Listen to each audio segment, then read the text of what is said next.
I am the most indecisive eater of all time. And secretly, I wish I could teleport around the planet and eat as many dishes in every country as I possibly could in a day. Obviously, that's impossible. But everything is impossible until someone does it. There is a place that they call the world's borough, and that exists in none other than Queens, New York. It has the Guinness World Record of the most ethnically diverse urban area in the world. So naturally, the food scene is equally as diverse. I think this might be my opportunity to make a dream a reality. So today I'm gonna be traveling there on a mission to explore as many different food cultures as possible and quite literally eat around the world culturally in 24 hours. I have a map of the world. Each country we eat at will be colored in, and by the end, I'll have as much of this map filled out as physically possible before midnight, starting with America. And what better place than the best bagels in New York? It's at Utopia. Who wanted a sesame bagel? I just wanted a normal one. Oh, come on. All right. As I was saying, we are at Utopia Bagels to start our journey off with an absolute classic to represent America. But let's be clear, bagels were technically brought to the United States, and at this point, a great bagel has been perfected and is now synonymous with New York City. But nonetheless, this is Scotty. He is a bagel legend and truly one of a kind. We love him. Utopia is incredible for two reasons. They hand roll every single bagel still. I gave it a shot.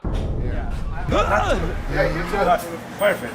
I needed to be babied a little bit. We got a bagel. That came out really fast. Thank you. Not bad. And second, thousands of bagels are fresh baked all day, every day, in one of the biggest ovens I've ever seen. Gotta be crispy. Oh yeah, you hear that? Woo! So we have my favorite bagel of all time, the everything bagel, classic cream cheese, lox, tomato, red onion, capers, sandwiched beautifully. Cheers. There's a reason they were voted the best bagel in New York. There's a lot of things to consider here. The crunch, the chew, the fragrance. You got that garlic, the onion, the toasty bagel flavor, and then immediately smoky salmon. That refreshing but also creamy, rich cream cheese. Everything's even. I like that. That's important. We have a standard to keep up. It doesn't get any better than this. That is a perfect, quintessential bagel. This is just the first place, and it's already off to a very strong start. Thank you to Scotty.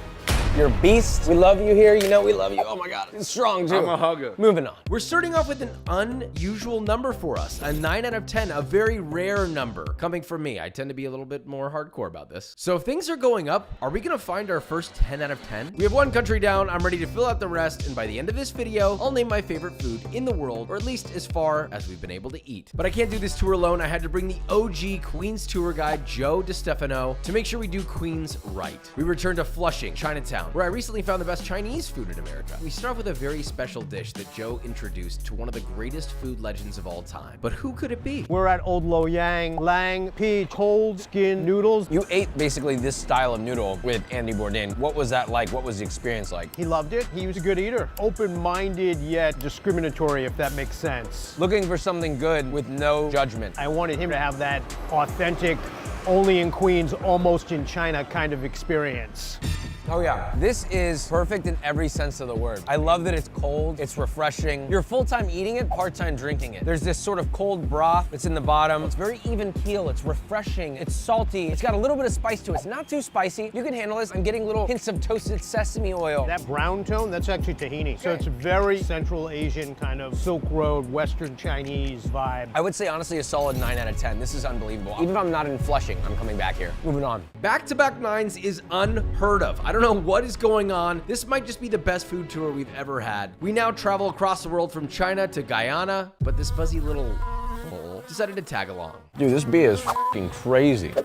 How many motherfuckers are there here? We are at Sybil's, which has been serving Guyanese food since 1976. Started out in the home of the founder, Sybil. Now it's carried on by her family. So certainly Guyanese food, but also little West Indian touches. It's deep. So Mayim Loren is gonna join us later in this video, but he suggested that we get mac and cheese, goat curry. He says the greatest combo ever. I gotta try them by themselves first. We've got our mac and cheese with the curry, Mayim Loren special.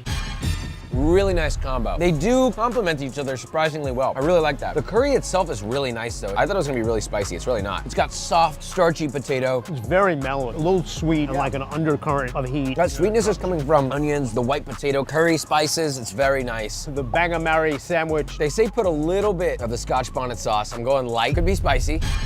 It's not too spicy at all. Out of here, man. God damn this beef. I'm gonna fucking crush it in my hands. All right. I can feel it crawling around on me. I'm just gonna stand for the rest of this. There's so many different flavors, so many different textures. They're all completely different, but my favorite one is the curry. I love it. I could definitely come back here. I think this is a powerful 8 out of 10. Everything was executed nicely, just could have used a little bit more salt, but the flavors were incredible. Mayhem knows what he's talking about. Let's go meet with him. Now we're staying in the Caribbean, moving on to neighboring Trinidad and Tobago to try not one, but 2 more sandwiches to see which Caribbean sandwich will reign supreme. We finally made it. We are here with the man himself, Mayhem Loren. Thank you for joining us. Can you guide us through what we're about to go through? We're here at Trin City, best doubles in the world. This is kind of like my childhood in a roadie. Mine is original, just chickpeas, and I do tamarind pepper sauce. That's all I put on it, no more, no less. Josh got the boneless chicken, which is crazy. It's just another level of enhancement. Let's go. That's crazy. So f***ing tender. I like the filet mignon of bread. The chicken's juicy. It's not too spicy. I was expecting it to be spicier. I can help you out. Help me out. Don't go too crazy with that, though. You just took it all the way up. If you're gonna come here and eat this, you cannot have this without the hot sauce. The flavor was already really well-rounded. It's spiced. You get the texture of the chickpea, the juicy chicken, the soft bread. It's a little fatty, but not too fatty. It's nice and even keel. It's just right. Give you a December body. The spice, it takes it to another dimension. It's like you have all the building blocks and all the Legos of the house, but somehow the chili, the spice, was the foundation to the house. You have to have it. Really good. My first time having a double, and I'm ready for more. Easily a powerful 8.5. Guys, I want you to remember, especially if you're new here, my rating scale is very particular. Anything at a 7 or above is extremely high for me. I don't even know what's going on right now. This is not normal. So next is bacon shark. So New York Times says this might be the best fish sandwich in all of New York. Cheers.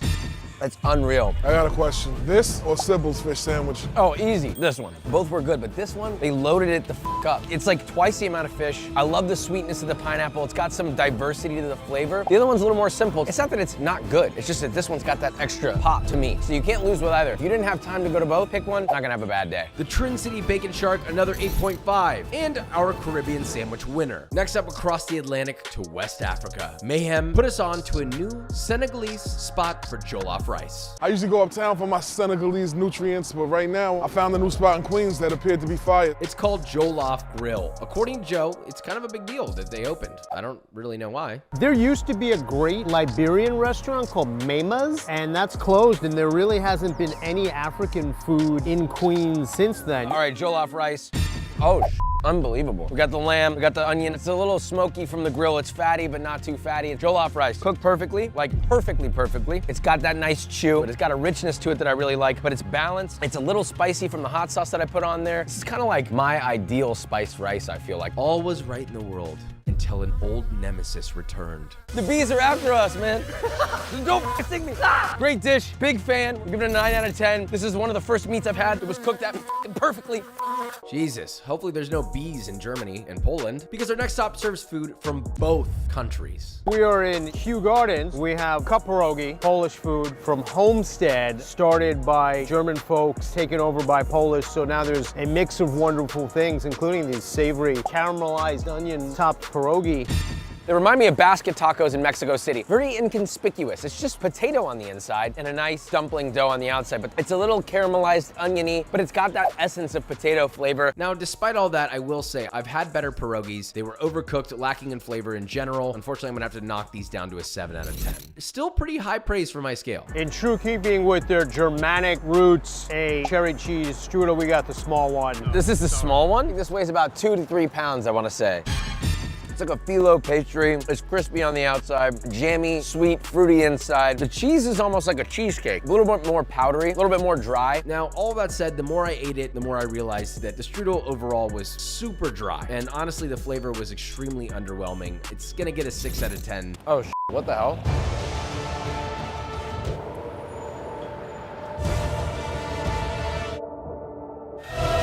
Well, surprise, surprise. You know, shout out to Homestead. I know this piece was about Homestead, but I don't go on the block of Danny's without going to Danny's. And we can't be here without you trying this. Oh, shit. I brought 2 of my favorite slices in the city. One plain, one pesto. The underside, boom, fold, dink, sink.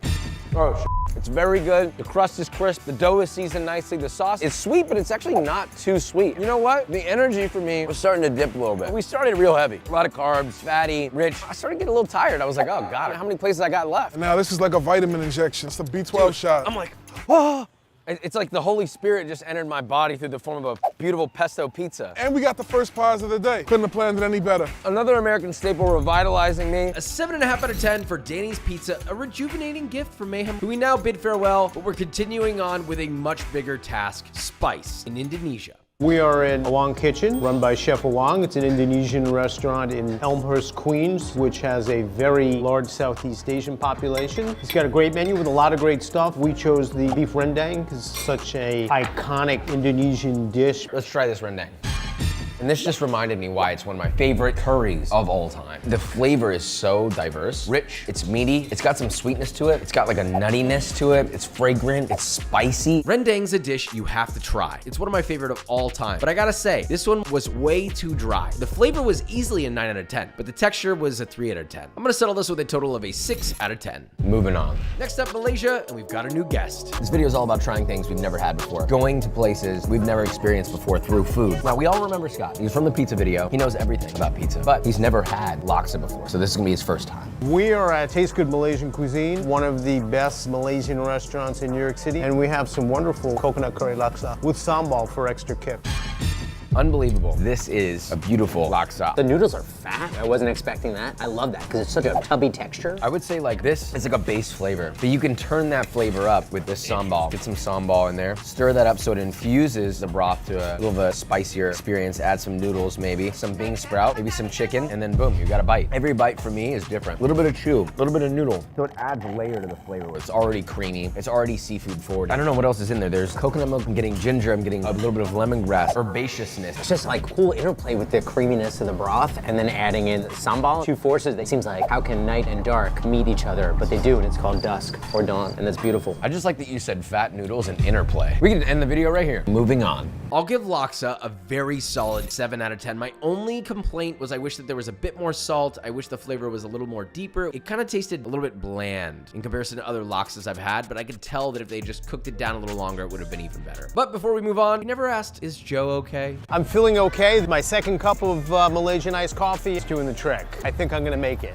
Now we move north to Thailand for a dish that may make you forget pad thai. We are here at Zab Zab in the heart of Elmhurst, Thai town on Little Thailand Way. It is one of the most critically acclaimed northeastern Thai restaurants in the United States. 3-star New York Times, Michelin Bib Gourmand. One of the reasons that they've done so well is this amazing dish, Lab Pet Udon, minced duck breast, galangal, liver, all sorts of goodies. There's some fried duck intestines, sticky rice. Get in there, guys. I'm gonna start with a small wrap that I can fill up full.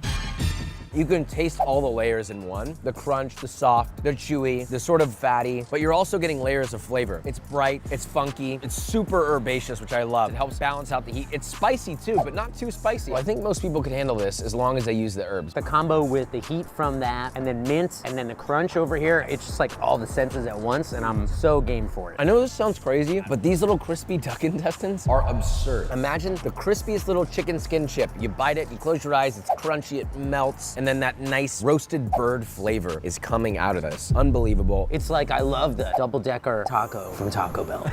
It's got the soft and the crunchy shell, and you get both. Is this the crunch wrap of Thai food? It kind of is. There's a moral of the story at this place. If you think you know Thai food, you probably don't if all you are thinking about is pad Thai. This is a greater example of the variety that is in Thai cuisine. It's an all-you-can-eat buffet of different experiences in one dish. If you want an experience like this, go look for Northeast Thai. Look for Isan. You're gonna need to find something in that area. It'll be worth it. Easy 8.7 out of 10. That is a high score, but not a winner. We're not done. Moving on. We're officially 10 countries in as we move on to Japan in the heart of the most diverse section of Queens we've been to yet, Jackson Heights. There's only one place with Japanese food, 969. They have these awesome sort of rice sandwiches. You got the chicken one. Underneath that is the fried oyster. I have never seen this exactly like this, but I mean, I love sandwiches. It's a sandwich. I'm putting this in my mouth.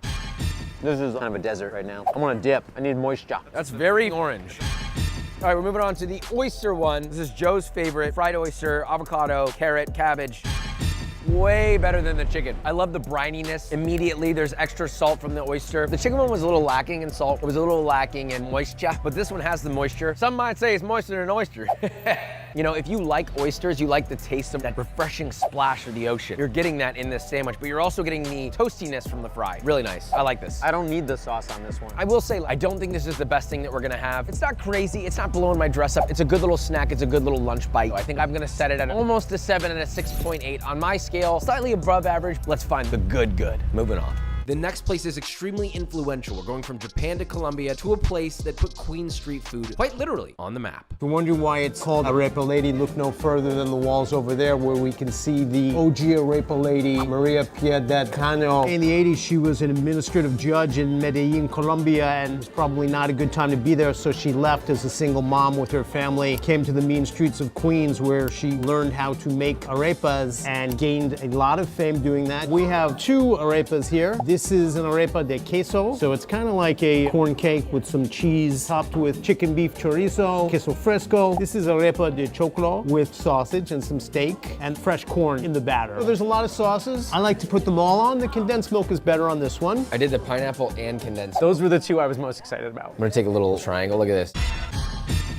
This is completely different than I expected. I was expecting something very savory, very salty. This is a little bit more sweet. It is savory sweet. It's got sort of a custardy, thick texture, crispy, sear on the outside, cheese on the inside's nice and melted. The sausage on top is really beautifully seared, but I feel like I need more salty punch. That said, this was my favorite. This sort of like flapjack, crunchy on the outside, chewy on the inside. It's a little more savory. I like that, but my favorite of the 2 is this one, just because it was kind of weird. The texture of it, it was like between soft and chewy and crisp on the outside, and I love the sauces on top. I just feel like I'm eating dessert. I definitely would come back here. God, I'm full. But we're only getting started. We have a lot more to go, so I'm gonna give this a solid 7. Moving on. Scott experienced a lot in his time with us, but as beautiful and lovely as he is, look at him. I mean, come on. We must bid him farewell. How did it feel? Exploring the world without going too far. Awesome to do that in Queens, the most diverse place on the planet. You know, I eat a lot of pizza, and I love trying something else. I felt like I was cheating on my love, so I have a new mistress, and its name is Queens. All right, get the hell out of here, Scott. Bye. We're 11 restaurants in, and I feel a little transformed, maybe? The funny thing is I don't feel sickly full, but like I can feel like my stomach. You look big. Yeah, I'm very bloated right now. This is like rock hard. This is literally like a f***ing boulder. But I feel weirdly good, which I feel like is bad. Is that bad? Is that bad? Bad or not, it doesn't matter. We continue forward. We must do right by this. Onward to Pakistan for a dish some might consider a little bit extreme, if you didn't know. Years ago, I had the good fortune of taking Andrew Zimmerman here for the Bizarre Food Queens episode, and we ate katakat, which is goat offal, brain, kidney, liver. Then they mix it with fresh ginger, mustard oil, chili. It is a flavor sensation. I've cooked almost every single cut of meat. I know the different kinds of offal. I've done kidney, liver, brain. I've had brain that's been great. I've had brain that's been and the simple reality is I never get that excited to eat offal. It's always a mixed bag, so I don't know what to expect, but there's only one way to find out how it's gonna be. So let's build it then, yeah? Grab a little naan, little scoop. This is really good. All the flavors are nice and homogeneous. You're getting the meaty, unctuous, sort of like roasty goat flavors. It's not really that spicy, but it's well spiced. It's fragrant, it's fresh. I'm really picking up the ginger. So it's like very bright, and the flavor in particular was what I was worried about. I was like, it's gonna taste like iron, but no, this is clean. Part of the reason for that is that the meat comes from their adjoining butcher shop right here. It's very hard to get people to try organ meat. Honestly, this is a great place to start. It's funny too, because it has so many in there. It's only that. This is unbelievable. I'm shocked. I really am. This has made me reassess how much organ meat I eat. I want to find ways to eat it more. I'm gonna give this an 8 out of 10. Very rarely do I go above a 6 on offal. We're not done. We have to fill out this map. Moving on. The sun is set. We're moving on to the night section. I wish we were done, but I said we were gonna fill out as many places as we could on the map. I don't want to eat anymore, but I do know there's some really exciting stuff ahead that might make it worth it. Let's find out. A strong score for Pakistan, and it makes sense, but will India steal the spotlight with 2 more dishes that I've never even had before? We're here at Raj's Sweets and Fast Foods, one of the best North Indian vegetarian restaurants in New York City. How's it going? Oh, it's your birthday? But we're having dessert, starting with vegetables. Gajra halwa, it's a carrot mash with some lovely ghee. That's nice. It's buttery, sugary, sweet. Is there condensed milk in there or no? I think there's ghee and milk, so it's very buttery, very Yeah, rich. I getting understand that why flavor. you would say that. It gives kind of a new perspective on carrot. I like it. We're on the jalebi. You know, it's like a funnel cake, flour soaked in sugar water. They fry it, then they dip it in sugar water, and it soaks into it, so it's nice and crunchy and juicy. Whoa, I really like that. This is kind of like eating honeycomb if honeycomb had the texture you wanted it to. Have you ever eaten honeycomb? Wax in your mouth. Yeah, and you're like, oh, this wasn't very nice. This is what you kind of imagine honeycomb to be. It's like, first you get an initial crunch through this ultra thin crispy layer, and then into the chewy, sugary mass on the inside. It floods your mouth with sweetness. It's almost like a chewy, candied funnel cake. Really nice. I like it. I'm getting on the edge. I'm not gonna lie.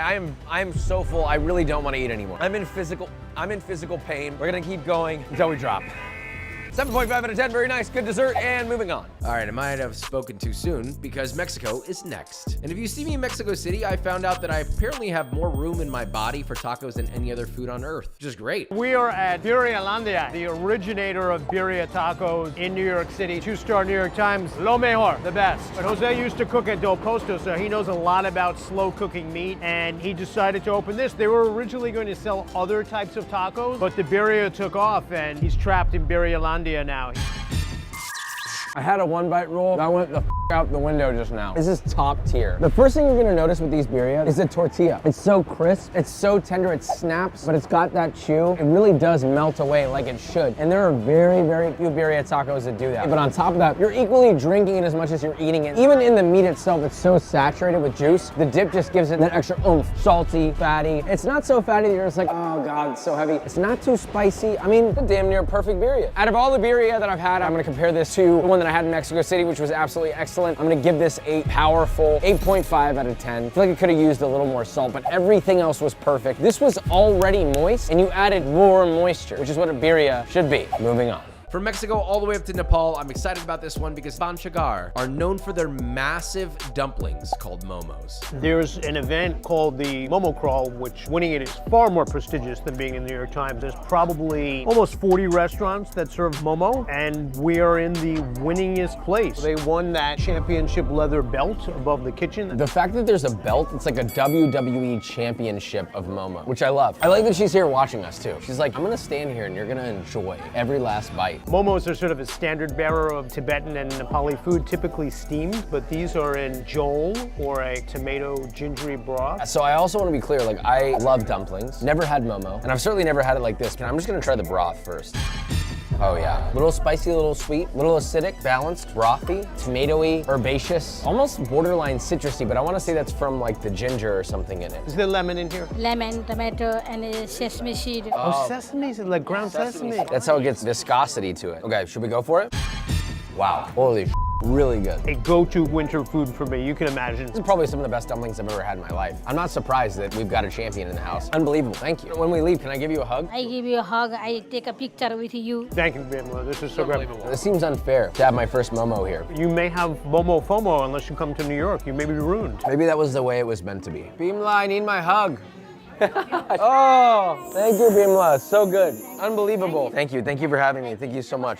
Thank you, namaste. Holy f***ing shit. That was a 9.5 out of 10. The dough was cooked perfectly. A lot of the time when it comes to stewed dumplings, you get a little bit of overcooking that happens. Al dente. We got a train coming. It was excellent. We're out of here. Moving on next. We're 16 countries in. I've been eating all day. My body hurts, my brain hurts, my legs hurt, my stomach is full, and Momo is taking the lead. And they're high up there on the rating scale. We're gonna need arguably one of the highest ratings we've ever gotten to unseat them. So the first crack at that goes to Korea. But first, time for a check-in. This is Thai herbal inhaler Wakey Wakey. What does it do? Makes you feel refreshed. It doesn't seem to be working for some reason right now. Didn't do This was not a bad idea. I am in pain. But just because you're in pain doesn't mean that whatever you were doing was a bad idea. Maybe you were having fun and you caused the pain yourself. I'm talking to me. It is definitely taking its toll. My stomach had jet lag before, now it's got culture shock. I'm very confused. You want to do it all in one day and keep pushing, but the flesh is weak.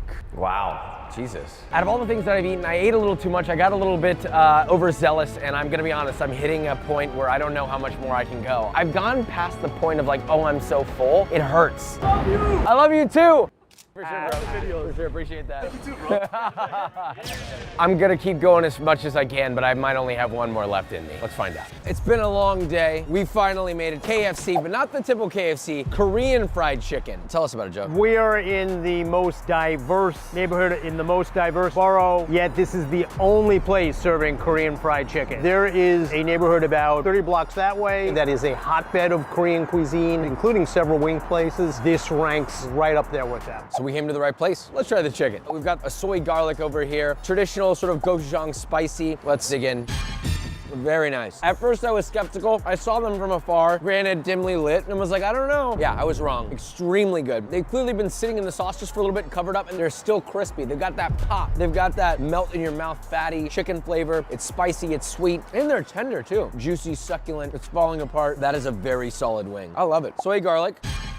It's still got some sweetness, no heat. If you are a hardcore wing person, you're eating the hot. If you're a little more relaxed, a little more chill, you have your pinky up when you're eating your little wing, go for the soy garlic. This is a tough one. I feel like it could use a bit more salt, a bit more spiciness. It feels a little more sweet, a little more savory, which is nothing wrong with that. I'm not knocked on my back. I can walk and talk and eat these all day. This is great late night food. Out of all the Korean wings I've had in my life, I'd give this one a solid 7.5. I was getting tired, but the chicken's in my body. It's funny. They say unidentified flying chicken. That's what UFC stands for. Well, that thing's flying around in my stomach, and I'm ready to fly on to the next one. You got it? Moving on. My wings have taken me to Bangladesh, and one dish has things to say bopping off. This is unreal. There's 8 food carts all in a line, and they're all serving the exact same thing. Each individual cart says, I am the original. So who is it really? I don't know. We're gonna pick one and go. I know that this and Fuska House are the original, but I think it's all lost in the mists of masala who was actually first. Fuska, it's a semolina shell filled with potatoes, a little bit of chickpeas, some red onion, that lovely black salt, and we pour a little Fuska water into it.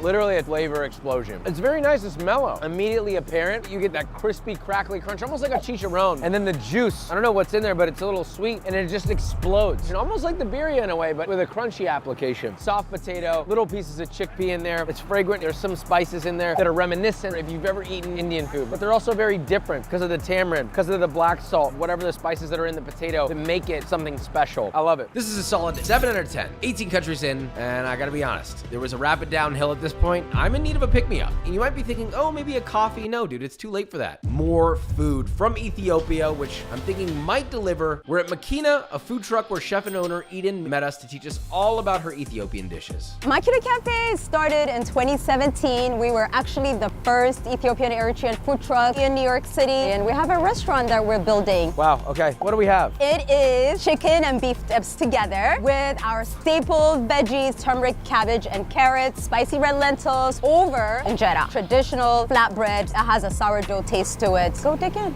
You know what's funny? I'm a big protein guy. I also love vegetables, don't get me wrong, but out of all the things on this plate, the lentils really, really stand out to me. For me, I would say spice level is very nice, it's enjoyable, and it's also adding to the rest of the plate, right? I get a little bit of heat in my mouth, perfect. Now I can enjoy some chicken. The chicken's nice and delicate, it's just right. The beef is nice, seasoned nicely, a little bit of heat from the jalapeno. Perfect combo of the usage of pepper and onion. A little bit of caramelization on the onion too, so that adds some depth of flavor. But what I really like about this plate is not only is it good, it's hearty, but you feel good. Most of the time when people think about healthy, you're skipping out on the flavor, but African food is ancient cuisine, so it has a ton of nutrition and it's full of flavor. I've been eating all day and I'm not sure if I'm gonna survive. This might have given me the little bit that I needed to know it's gonna be okay. So thank you. This was a solid 8 out of 10. Truly rejuvenating. Generally speaking, I do wish there was a little more salt in some of these things, but this was very nice. I enjoyed it. So let's keep moving as we head to our official 20th country, Canada. I'm very excited about this one. We're at Huntress in Astoria. We are having poutine. Canadian food is almost or as rare as African food is in Queens. French fries, Wisconsin cheese curds, and they say that the gravy is a amalgamation of the many great things that the owner, who is from Montreal, enjoyed.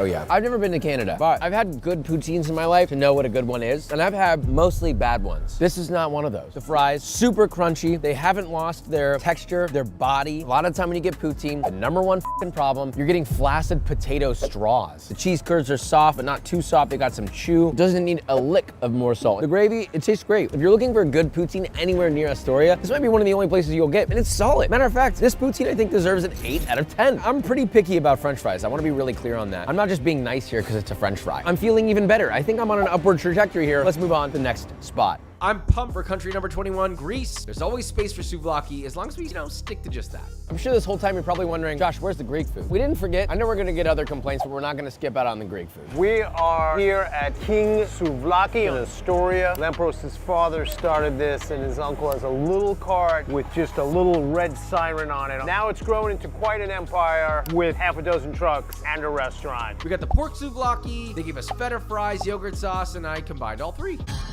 Meat's grilled nicely, nice char. It's not dry. A lot of the time you see that with skewers, these guys know what they're doing. Simply seasoned, which I like. The oregano comes through, and the fries are a nice accompaniment. When you're putting something in pita, if you're not putting fries and sauce in there, you're f***ing up. I feel the love in my heart, but I feel lead in my stomach. I'm literally hunched over right now because I am in pain. I've asked politely for everybody to just let us try one thing. But the food world, we're about love, and I appreciate that. But I can't eat all this. And I feel like every country is trying to make it my last country. I love you, but give me a breather, please. This is solid. Flavors are straightforward, it's simple, but I will say, some of it was overcooked. The guys were super nice. Maybe it was just a busy service. Generally speaking, I'm gonna give it a rating around 6.5 out of 10. Now we're moving on to country 22, Dominican Republic. And I've been told, supposedly, this is the greatest late night sandwich in the world. Heavy quotations on that. So we'll see about that. We are in Corona, which used to be really Italian-American, and it's become very Dominican, as evidenced by Chimitos, which is, I believe, the only standalone chimney sandwich spot. This is a wonderful Dominican street food. The best person to describe it is the man himself who made it and owns this place. We always do the burger, with cabbage, white onions, ketchup mayo, green tomato. This is our signature, I didn't invent it, but I do the best. Dedicated to the chimney, you heard it here. I'm so full, and yet we still got 2 sandwiches. The classic beef pork chimney and the breakfast version, which sounds insane. Really nice. This is a nice, hearty pork and beef sausage. The crunch from the bread. It's light, it's airy, it's seasoned beautifully. Fatty, but not too fatty, it's meaty. It's surprisingly light. The veggies, so fresh. This is excellent. We have the original. I do want to try the other one. This is the breakfast variant, named after Tres Corpus. Fried salami, fried cheese, and egg. Whoa. Joe, I'm gonna take my pants off. Thank you for warning me.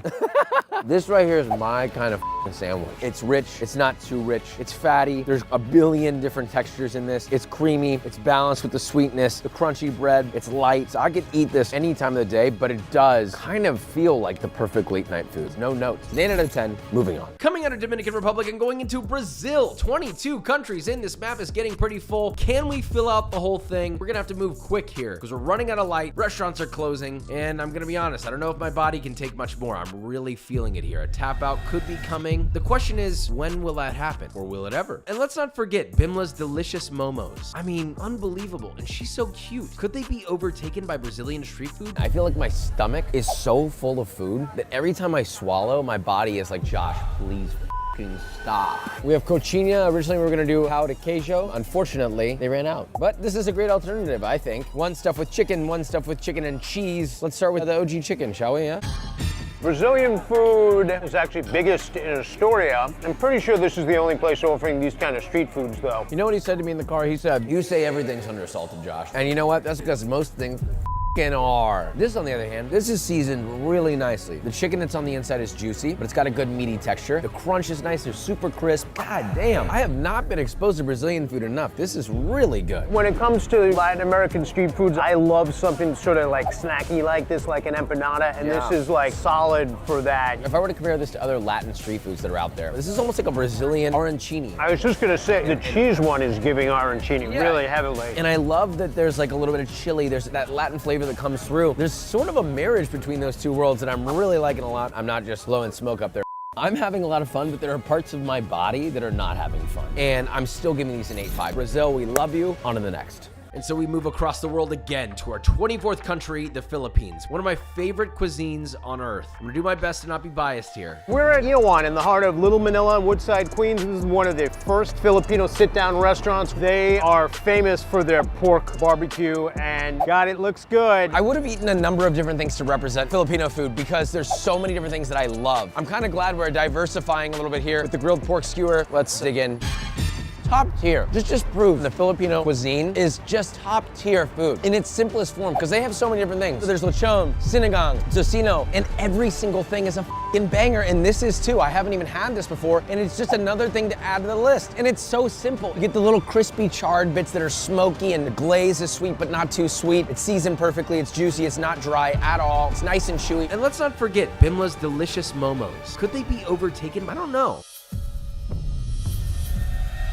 This is a solid 9.5 out of 10 skewer. I know it's really high, but I love simple food done perfect, and that is what this is. 24 countries in under 24 hours. And despite the pain of constantly putting another bite in my mouth, people always joke and comment, Josh, why do you put yourself through this? It's almost a spiritual experience that I would suggest to anybody. It's pushing yourself to the brink and not really just being pulled into the next bite because of the flavor that's there, but because of the unbelievable cultures that are behind these flavors. And I was thankful and grateful to experience as much as I had in a day. I'm full. I'm really full. I think we're gonna have to stop here, guys. I cannot eat another bite, but I need to announce my favorite one. It's a tie between the Philippines and Nepal. That doesn't mean that they're the best in the world, but they're my favorites that I had. But every bite, every flavor was 100% worth it. And I'm amazed at how much we filled out the map. There's a lot left, but this journey doesn't stop with me. This was never about me. I want you to go out and try something new from a country you've never even heard of, maybe never even thought of. Taste the world for yourself. Some of the greatest foods in the world exist outside of your comfort zone. Bye, love you, subscribe.